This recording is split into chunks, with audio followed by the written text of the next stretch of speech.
તો શ્રી મહાપ્રભુજી બ્રજનું પરિભ્રમણ કરતા કરતા ગોકુલ પધારે. ઠકરાણી ત્રીજનો દિવસ છે અને યમુનાજીના ઘાટ પાસે ઠાડા રહ્યા. યમુનાજીની દિવ્ય અને અલૌકિક શોભા, કલકલ કલકલ વહેતા યમુનાજીના પવિત્ર નીર, લહેરોની તરંગો ઉછળી રહી છે. મંદ શીતલ સુગંધિત વાયુ વહી રહ્યો છે. શુક મયુર અને હંસ કલરવ કરી રહ્યા છે. તટ ઉપર ઉગેલા નવીન વનો અને એના ઉપર લાગેલા વૃક્ષો પર લાગેલા પુષ્પો પડી પડી માનો યમુનાજીનું પૂજન કરી રહ્યા છે. કઈક અલૌકિક આભા ને શોભા યમુનાજીની લાગે છે. દમલાજી સાથે છે. સહજમાં જિજ્ઞાસા પ્રગટાવી મહાપ્રભુજી કે દમલા, યા મેં ગોવિંદ ઘાટ કોણ છો और ઠકરાણી ઘાટ કોણ છો? બંને ઘાટો એક સરખા જ છે, તો આમાં ગોવિંદ ઘાટ કયો ને ઠકરાણી ઘાટ કયો? સહજ જિજ્ઞાસા શ્રી મહાપ્રભુજીના મુખમાંથી સરી અને એટલામાં યમુનાજીની ભીતર તરંગો ઉઠવા લાગ્યા, ભ્રમરો પડવા લાગ્યા અને 16 વર્ષ યુવતી સ્વરૂપ શ્રી યમુનાજી પ્રગટ થયા. આજ મુકુટ કાચીનો શિંગાર ધર્યો છે, હાથમાં કમળની છડી છે અને આખા યમુનાજીમાં કમળો ખીલીને એક માર્ગ ઘાટ સુધી બની ગયો અને કમળ ઉપર ચરણ પધરાવતા પધરાવતા શ્રી યમુનાજી ઘાટ પર પધાર્યા અને કમળની છડી દ્વારા સંકેત કર્યો, શ્રી વલ્લભ, આ ગોવિંદ ઘાટ છે, આ ઠકરાણી ઘાટ છે. અને એ સમયે પ્રગટ યમુનાજીના સાક્ષાત દર્શન શ્રી મહાપ્રભુજી પોતાના નેત્રોથી કર્યા. હૃદયમાં માનો યમુનાજીનો રસ ઉભરાવા લાગ્યો અને ક્ષણવારમાં અદ્રશ્ય થયેલા એ યમુનાજી શ્રી મહાપ્રભુજીના હૃદયમાં જઈને બિરાજી ગયા અને જ્યાં શ્રી વલ્લભના હૃદયમાં બિરાજ્યા અને એ યમુના રસ હૃદયમાં સમાયો નહીં અને શ્રી યમુનાજીના દિવ્ય અને અલૌકિક સ્વરૂપ જે નેત્રોથી દર્શન કરી રહ્યા હતા મહાપ્રભુજી, એ શબ્દ બની યમુનાષ્ટક રૂપે પ્રગટ થવા લાગ્યા. નમામિ યમુનામહં सकल सिद्धि हेतुं मुदा मुरारी पद पंकज स्फुरद मंदरेणुत्कटां तटस्थ नवकानन प्रकट मोद पुष्पाम्बुना सुरासुर सुपूजित स्मरपितु श्रियम्बे प्रति. યમુનાષ્ટક એ યમુનાજીનું વાંગમય સ્વરૂપ છે. જેમ શ્રીમદ ભાગવત એ શ્રીનાથજીનું વાંગમય સ્વરૂપ કહેવાય, શબ્દમય રૂપ, એમ યમુનાષ્ટક એ સાધારણ કોઈ કલ્પના નથી. એ જ યમુનાજીનું વાંગમય સ્વરૂપ શ્રી મહાપ્રભુજીના મુખે પ્રગટ થયું છે. અને એટલા માટે રોજ યમુના જળના પાન ન કરી શકો, પણ રોજ એક યમુનાષ્ટકનો પાઠ કરો ને તો એ યમુનાજીના પાન બરાબર જ છે. એટલે નિત્ય ક્રમ રાખો. અને કારણ કે જ્યારે ભગવદ રસ હૃદયમાં પ્રગટ થાય છે ત્યારે રસનો સ્વભાવ છે પ્રગટ થવું. એમ કહેવાય કે આપણો ભાવ પ્રગટ ન કરવો જોઈએ, પણ બધા જ અષ્ટ સખાઓના મુખમાંથી ભાવ પ્રગટ થયો જ. કરાય નહીં પણ થઈ જાય. આ સમાધિ ભાષામાં જેમ વ્યાસજીએ ભાગવતજીના દર્શન કર્યા અને ભાગવત પ્રગટ કર્યું, એમ મહાપ્રભુજીએ પ્રગટ નેત્રોથી, એ તો સમાધિ ભાષામાં થયું, આ તો પ્રગટ નેત્રોથી યમુનાજીના દર્શન કર્યા છે. જેમ શ્રીનાથજી સાથે પ્રથમ મિલન ગિરિરાજજી પર છે, એમ યમુનાજી સાથે પ્રથમ મિલન એ ગોકુલમાં છે મહાપ્રભુજી. એ ઠકરાણી ત્રીજનો દિવસ હતો, જે દિવસે યમુનાષ્ટકનું પ્રાગટ્ય શ્રી મહાપ્રભુજીના મુખે થયું. રચના નથી કરી મહાપ્રભુજીએ, પ્રગટ્યું છે. રચના અને પ્રાગટ્યમાં ફરક છે. રચના તો રચયિતા વિચારી વિચારીને લખે, રચે, અને એમાં એની પ્રભાવ, એની વાણીની છાપ, એના વિચારોની છાપ દેખાતી હોય, એટલે કે રચનામાં રચયિતાનો પ્રભાવ દેખાય, પ્રાગટ્યમાં મૂળ સ્વરૂપનો પ્રભાવ દેખાય. એના અક્ષરે અક્ષરમાં જેની સ્તુતિ કરી છે એનો અનુભવ થાય. અને આચાર્યોની વાણી અને ભગવદીઓની વાણીનો પ્રભાવ એ છે.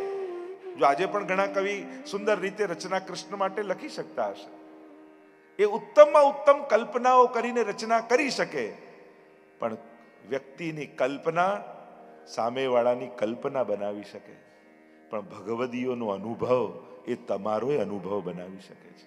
અષ્ટસખાની વાણીની મહત્તા કેમ છે? કારણ કે એમની જે કીર્તનો છે એ કલ્પના નથી, એમના અનુભવ છે. જે નેત્રોથી જોયું એ ગાયું છે. એમ આચાર્યોની વાણીનો પ્રભાવ એ છે કે આજે 550 વર્ષ બાદ પણ યમનાષ્ટક ગાઓ તો યમુનાજીનો અનુભવ કરાવે એવો પ્રભાવ યમનાષ્ટકમાં છે. આ મહત્તા છે. એટલે આચાર્યોની વાણી એ કેવલ કોઈ સમય પૂરતી, કોઈ કાળ પૂરતી યા કોઈ વ્યક્તિ પૂરતી નથી હોતી. નિમિત્ત કોઈ થાય, ગીતાજી માટે અર્જુન નિમિત્ત થાય, પણ અર્જુન માટે થોડી છે. એમ શ્રી યમનાષ્ટકનું પ્રાગટ્ય આ ઠકરાણી ત્રીજના દિવસે થયું છે. એટલે ઠકરાણી ત્રીજના દિવસે વિશેષ યમુનાજીનું મહાત્મ્ય કહેવાય છે. અને ત્રીજો દિવસ યમુનાજી માટે એ છે ભાઈ બીજનો દિવસ.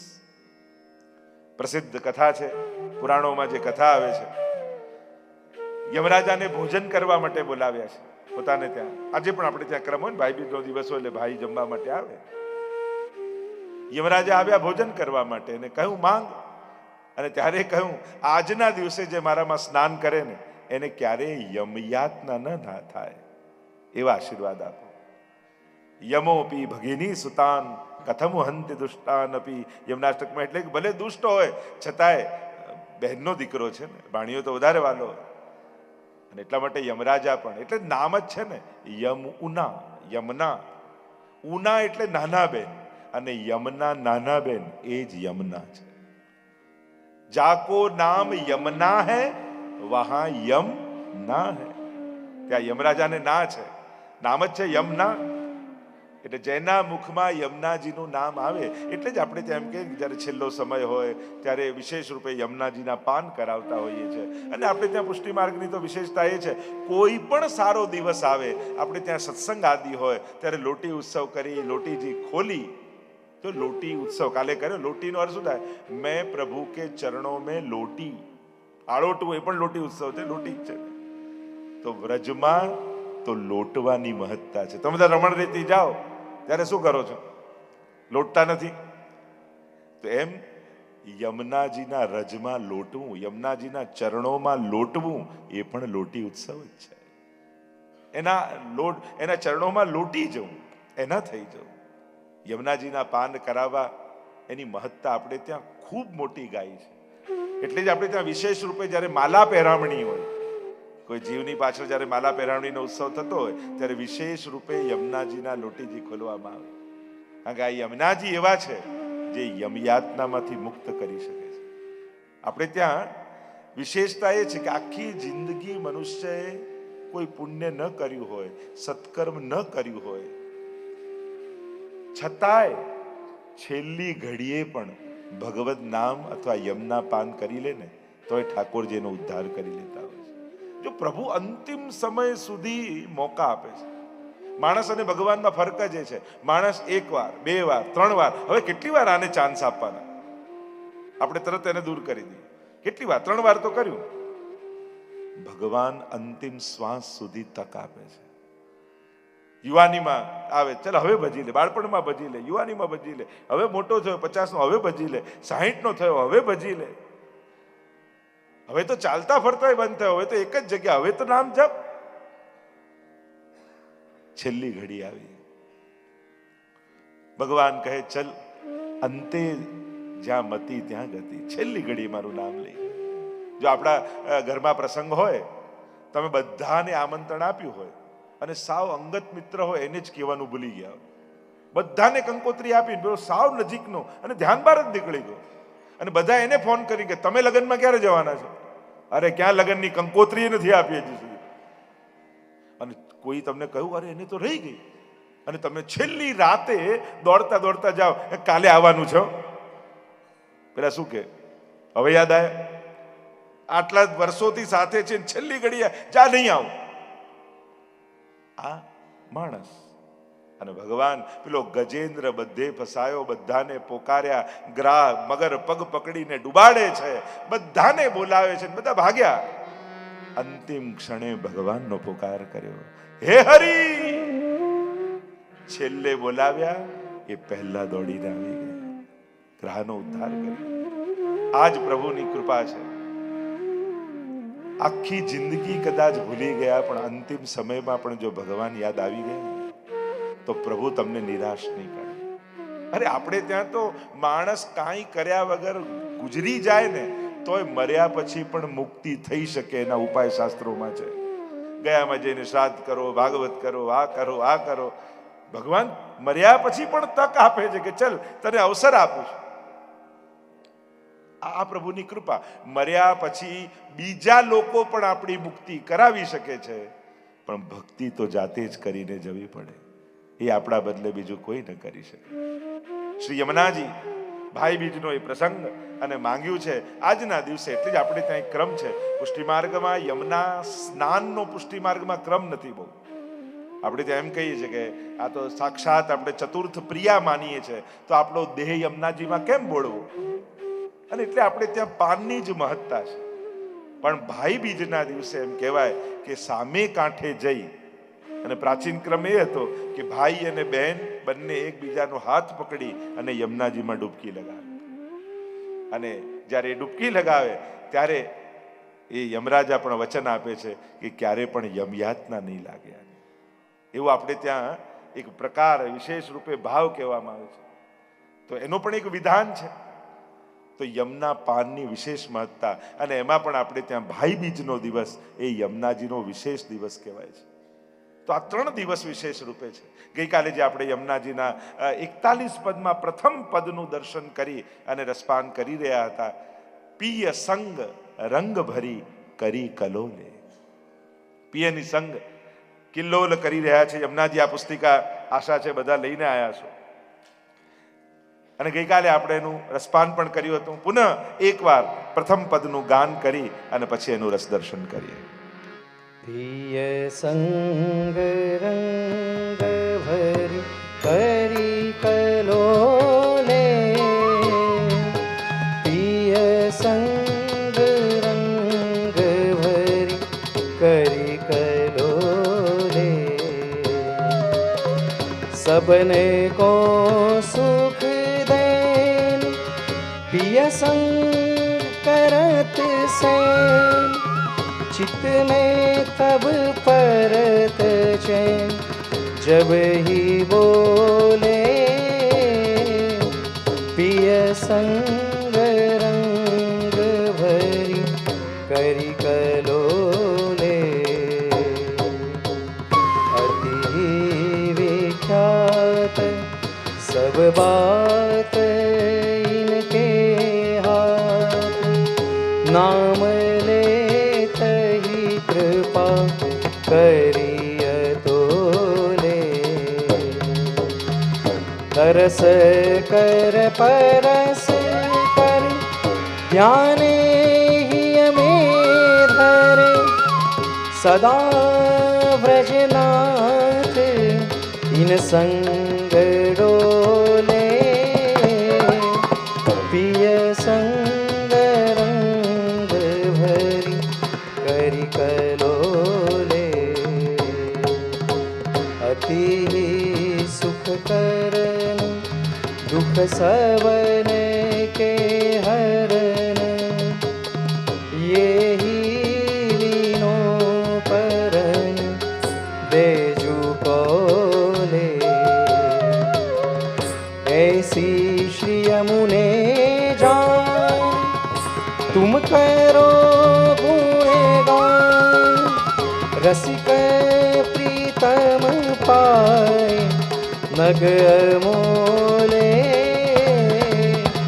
पिय संग रंग भरी करी कलोले. पिय संग रंग भरी करी कलोले. पिय संग रंग भरी करी कलोले.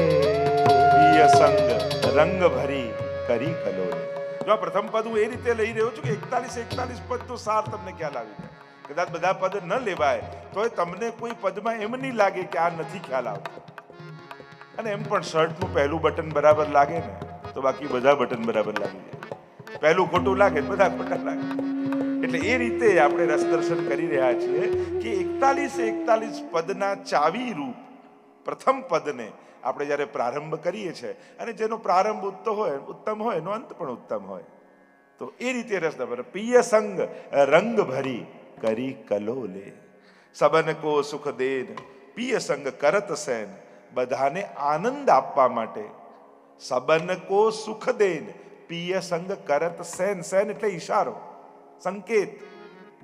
કારણ કે જે જીને ભૂલી જાત પિય તિને સુધી કરી દે. 41 પદમાં આગળ આવશે જેને પ્રભુ પણ ભૂલી ગયા છે.